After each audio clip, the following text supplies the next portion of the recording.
You're listening to an IOE podcast. Powered by UCL Minds.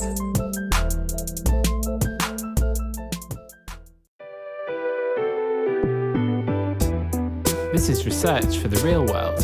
Conversations with researchers about the paths they've taken to shape our everyday lives.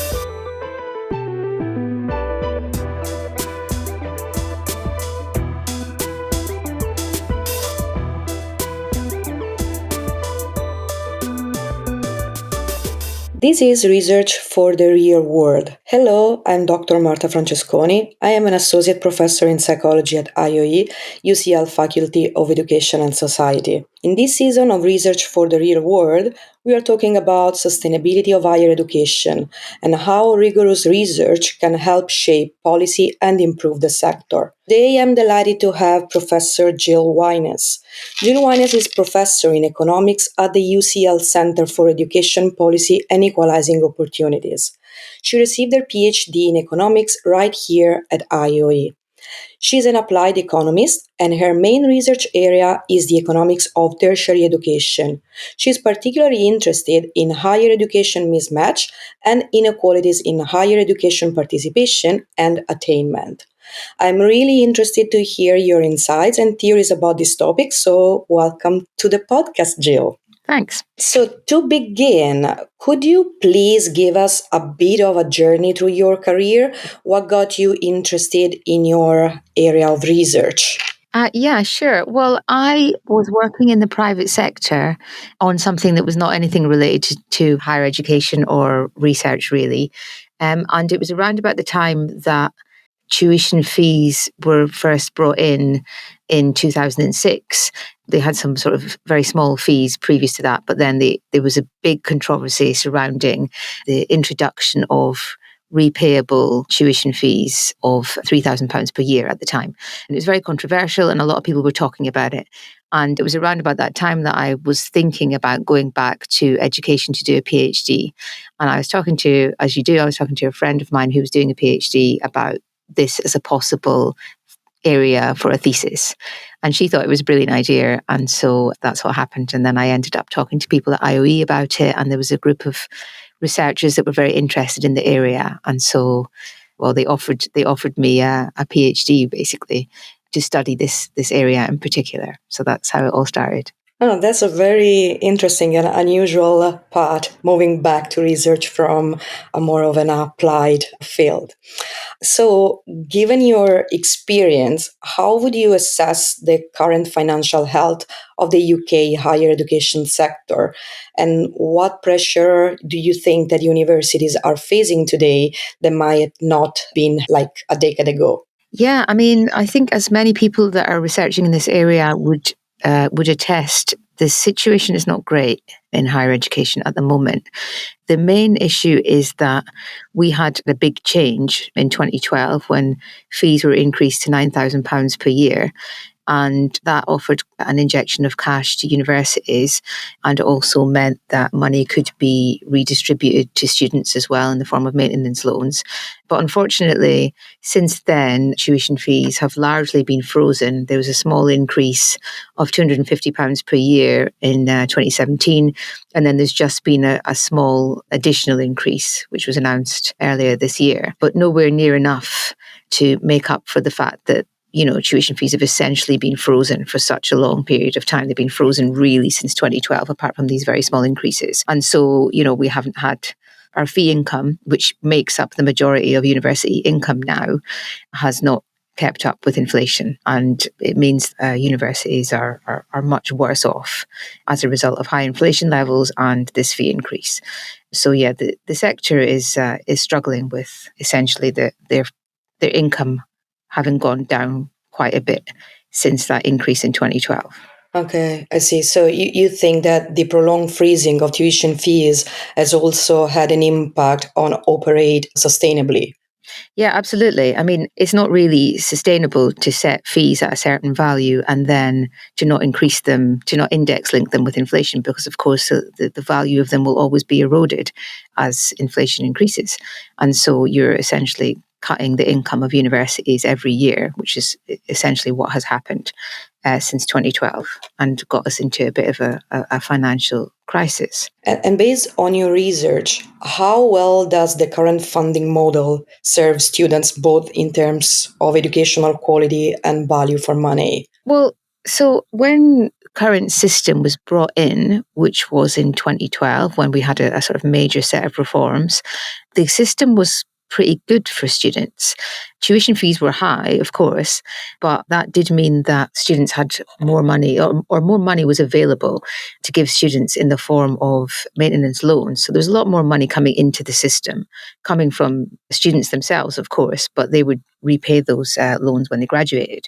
So actually the situation was pretty good for students in 2012 because they were getting a lot more money in terms of maintenance support. They had student grants. And what was really important about the system that was brought in was that although tuition fees were high, students didn't have to repay them until they graduated, until they were earning a certain amount of money. So no one had to pay anything up front, and students were protected against high repayment burdens. So it was quite a good system, really, that was brought in 2012, and it benefited students well. However, as is the case with tuition fee income, income in the form of maintenance loans for students has also failed to keep up with inflation, meaning that students have less and less money to live on, as they go through their studies.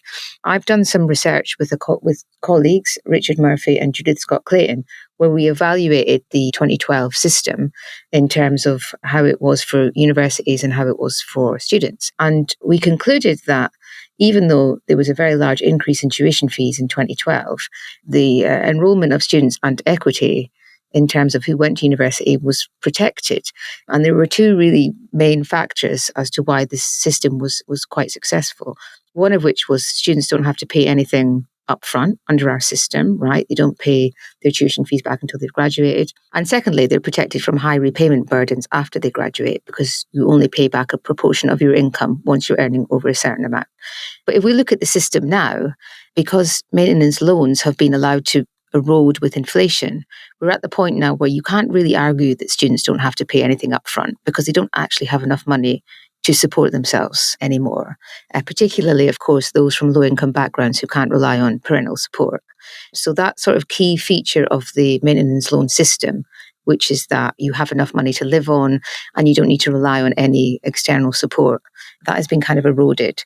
So the system is not working as well for students, particularly those from poor backgrounds, as it was previously. And the other thing I would add to that is that there used to be maintenance grants. So for the poorest students, they received income that they never had to pay back. It was non-repayable, and you got it on top of your maintenance loan. But those were abolished in 2016, I think it was. And now poor students just have to make the shortfall up with a loan. Now, we're not really sure how much that affected student enrollment because it's very difficult to research that. But what it has economically, the impact of that economically is that students from the poorest backgrounds have to borrow the most. So they end up graduating with the highest amount of maintenance loan debt, which is economically quite unfair.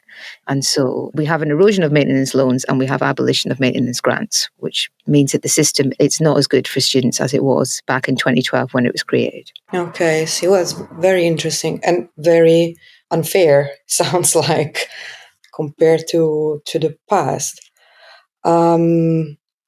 So another thing that I would like to discuss with you is how over the years universities have begun to behave more like competitive businesses with its students seen as consumers.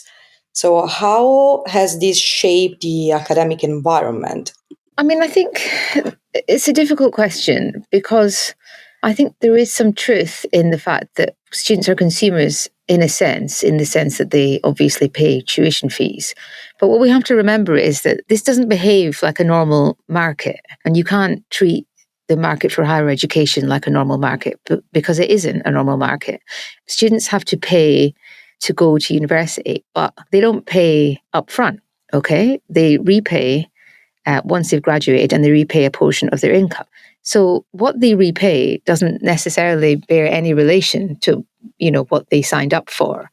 You may have agreed to pay £9,000 a year for 3 years, but actually what you repay depends on what you earn in the future. Some people will pay nothing back. Some people will pay back, the whole amount, and some people will pay back somewhere in between. So it's very difficult to relate, in a normal market, we relate, price to quality, and we make decisions based on price. But that isn't how our system works, because ultimately every student has their own personal price of what they pay, which depends on their income when they graduate. So treating this like a normal market with normal rules doesn't actually really make a great deal of sense. Students are consumers, but at the same time, we don't even know. And when they're buying higher education, they don't actually even know themselves what it is they're going to be paying for it. It's also very difficult in the sense that when students sign up for higher education, they don't, they've never bought it before. It's a one-time only thing. They don't actually know what the experience is going to be like until they're doing it. So again, to treat them like consumers of consuming a normal good doesn't actually make a whole lot of sense. May I ask you if you know what's the proportion of students who pay back in full and what's the proportion who doesn't? How many students have to pay back in full? I don't know. Sorry, I haven't got that at my fingertips. So it's changed a lot over time because the government have changed the sort of parameters of the repayment system many times.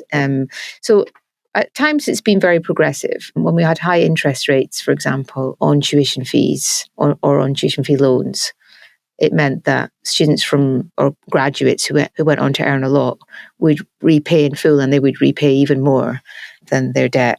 And we had a situation where there was a 25-year write-off, which meant that a lot of students never paid anything off because they never earned over the threshold in 25 years. But that's been increased to 40 years now. So my understanding is that a lot more people pay off a lot more than they used to. Okay. So what do you think? What's your view on the sustainability and fairness of the current UK student loan repayment system?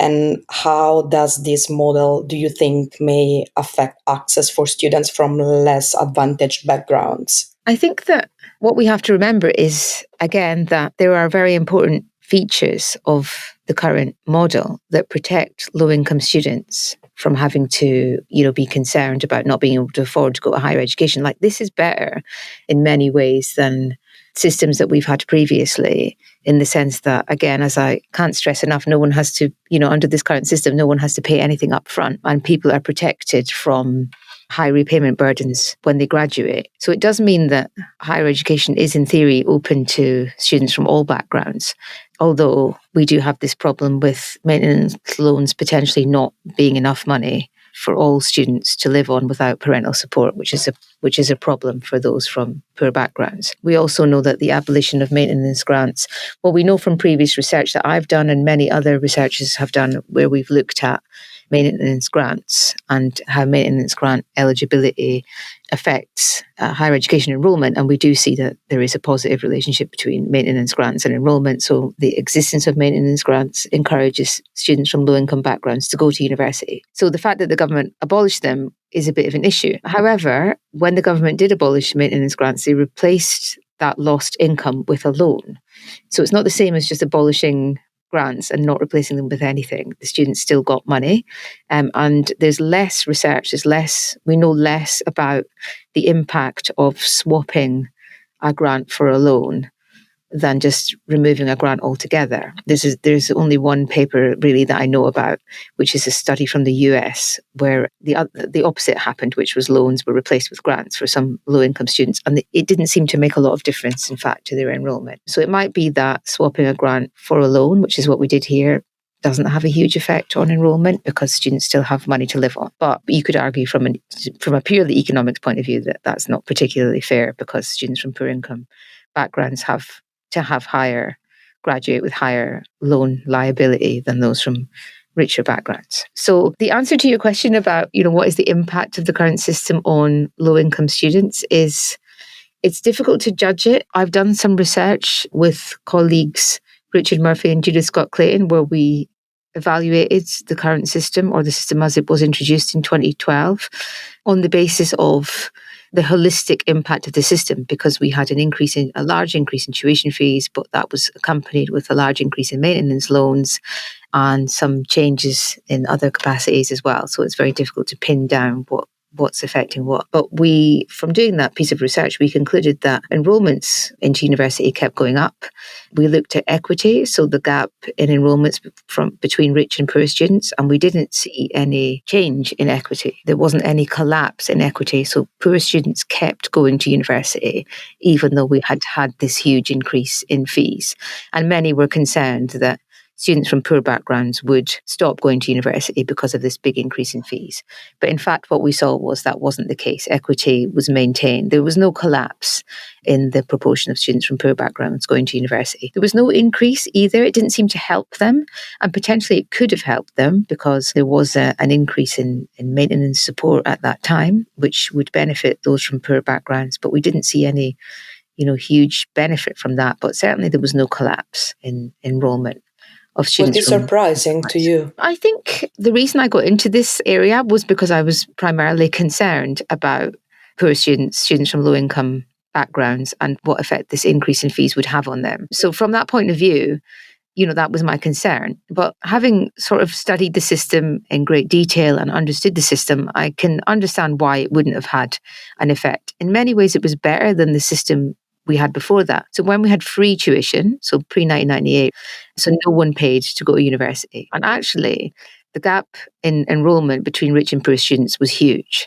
So, the free tuition did not particularly help poor students to go to university. The gap was even bigger then than it is now in terms of who went to university. And part of the issue there was that because there was no money in the system, because we weren't getting any money in from graduates, etc., it was the government that had to fund the entire system. And that's problematic. It's problematic because governments don't prioritise higher education. Certainly in terms of austerity, like if you look at what's happening now in the economy, higher education is pretty far down the priority list for what the government needs to spend money on. Okay, so we have systems with free tuition. They tend to be neglected by the government. The government doesn't fund them. And that was what was really happening in 1997 and previous to that. Students didn't have to pay any fees, but there was, very much a lack of money coming into the system. And it meant that there wasn't a lot of money for maintenance grants or maintenance loans, which meant that students from poor backgrounds actually didn't have a lot to live on. It also meant that the government had to cap the number of students going to higher education because the government at this point is like the taxpayer is funding higher education here, okay? So we need to keep a limit on how many people can go. And if you cap the number of people that can go to higher education, it tends to be that the people who end up going are those from the better off backgrounds, and those from poorer backgrounds who are more marginal in terms of their attainment, etc., are the least likely to get in. Free higher education systems in many ways are quite bad for students from poor backgrounds because they tend to not have enough support to live on, and there tend to be fewer places for them to actually get access to higher education. So in many ways, having a system of tuition fees is a better system because there's more money. There's more money for students to access, and there are more places, more university places for them to get, to. That's very interesting to me. I would have never said so, actually. If I had to think about it, I would have never said that tuition fees may have brought somehow equality for students. So what do you think, drawing on your research, are the most urgent financial or structural reforms needed to ensure this sector's stability? Yeah, I think the main issue that we have in a nutshell is that the system is currently not financially sustainable for universities because tuition fees have been frozen for such a long time that our income has just been eroded since 2012. So to me, the biggest need is to restore tuition fees back to the sort of levels that they were in 2012. Now, that is not something that would be very easy politically to do.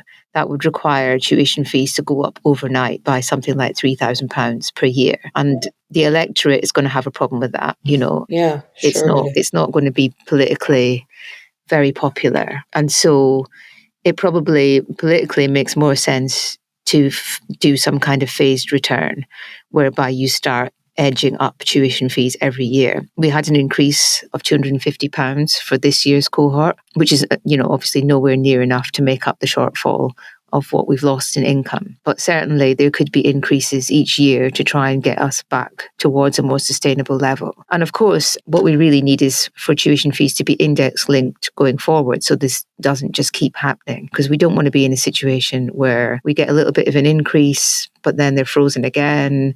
So we have our income dropping, and then we get another little increase, and then it freezes again. This is not a sustainable system. It should just be baked in from the outset. If you could redesign the education funding system from the ground up, what evidence-based principle or priorities would guide you? So I think that we thought a lot about this. So a colleague and I recently wrote something thinking about how we might, redesign the system and what we should do. As I've mentioned earlier, we have some previous research where we evaluated the system as it came in 2012.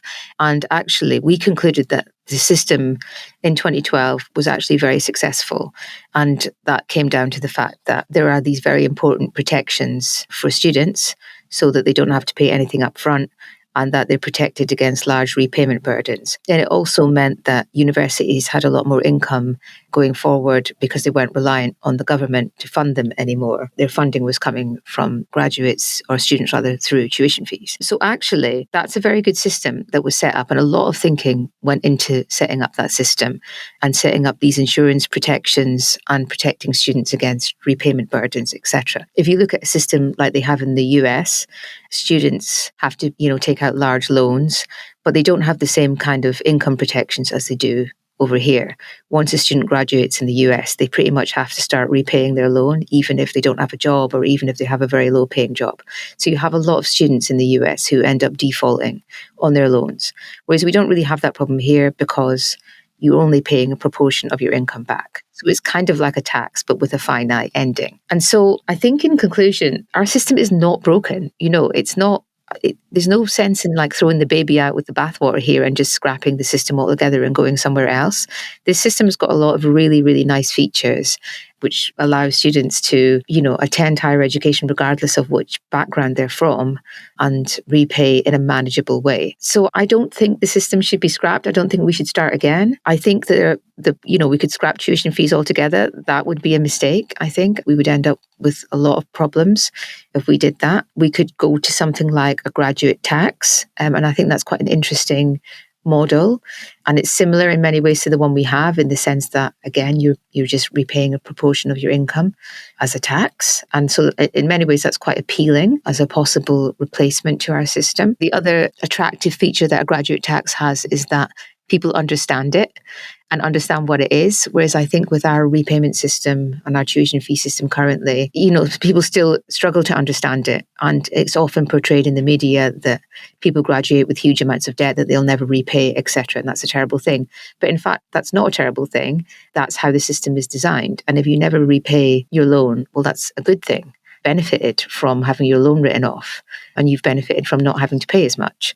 So, the system is portrayed wrongly in the media all the time. And I think if we move to something like a graduate tax, that we would suffer less from that problem, and people wouldn't see it as debt because they would understand that it's a tax. The biggest problem with a graduate tax is that it creates a big shortfall of income in the first several years, because the cohort of students that enter into it won't start repaying, and then graduate taxes tend to be a very small proportion of people's income because they're paying it over their lifetime. So it means that there's a big shortfall of income for a long time, and that concerns governments a great deal. And so they tend not to be, I don't think there's any country in the world that has a graduate tax. So my conclusion really is the system that we have at the moment is actually fine. The parameters of the system are fine. I think the biggest issue, which I've said repeatedly, is we just need to restore tuition fee income and index link it to inflation. And similarly, we need to ensure that maintenance loans keep up with inflation and that they're enough for students to live on. And I would argue for the restoration of maintenance grants as well. But I don't think that we need to scrap what's actually a very well-designed system. May I ask you, maybe I am part of the portion of the population that doesn't fully understand the system entirely. So if, for the way the system works at the moment, if students do not pay back their loan, doesn't it mean that they are actually not making, since like their payment back is based on their income, doesn't it mean that they are not making enough money? So isn't supposed to be seen as a negative thing overall if they are not able to pay back? Well, yeah, you could look at it like that, and you could say, okay, well, why are people earning so little? But that's that's a different question. What we don't want is a system where people are forced to pay back their loans when they're not earning a lot of money, because that's the system many other countries have, like the US, and it results in people defaulting, and it's very stressful and altogether entirely unpleasant. What we want is to protect individuals from high repayment burdens. And so this sort of insurance policy that we have in the loans that we have protects students from having to have huge amounts of debt when they're not earning a lot of money. I mean, I think your question is more about like, why are people graduating and not earning a lot of money, which is a whole different question. I mean, on that question, we, people ask a lot, is higher education still worth the cost? Are too many people going to higher education, etc.? And that, that conversation's been around for a really long time, since, even back when we had about 5% of people going to university, people were asking, is it too many? The evidence is there's still a healthy financial return to going to higher education versus not. Sure, there's variation in that, particularly by subject. So there are some subjects where you earn less than others, but it's still, the research still suggests that it's worth going to university. Still a good investment. Thank you. And stepping back from funding models, what role do you think that university play in society today?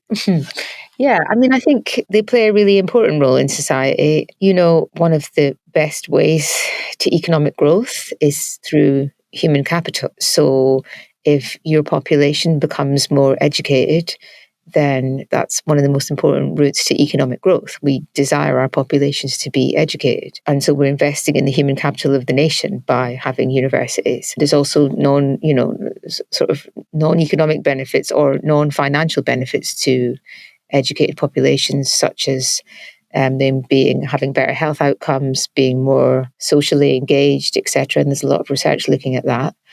So the university sector, has a huge role to play in both generating economic growth and other societal benefits. It's also got a role to play in terms of inequality, which is another, very important area where education policy is really important in reducing inequality. We educate people from poor backgrounds and they become better off than their origins. And that's very, very important for inequality. So universities play a crucial role in all of these areas. Thank you very much, Gill. It has really been interesting to get to know you and all about your research and this area. I was very interested also in understanding the differences across the system throughout the years. I didn't know like the changes over time, so it was very interesting to hear it and to have an idea of what would be the best way to proceed in university.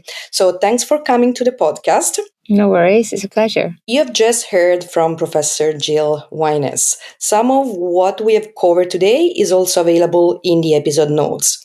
If you've enjoyed this episode, we have an archive of 24 past seasons.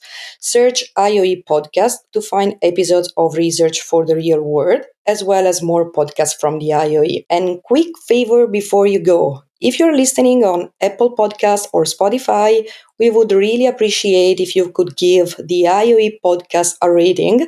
5-star would be nice if you are enjoying the show, and that will help us to reach more people who are interested in hearing about such important work. I am Marta, and thanks for listening. Research for the Real World is produced by IOE Marketing and Communications and IOE Research Development. The theme music was created by Rob Cochran. Tatiana Sotero Diaz is the series advisor, Amy Leibowitz is the series producer, and Jason Ilagan is the executive producer of the IOE podcast. Thanks so much for downloading and listening to this IOE podcast.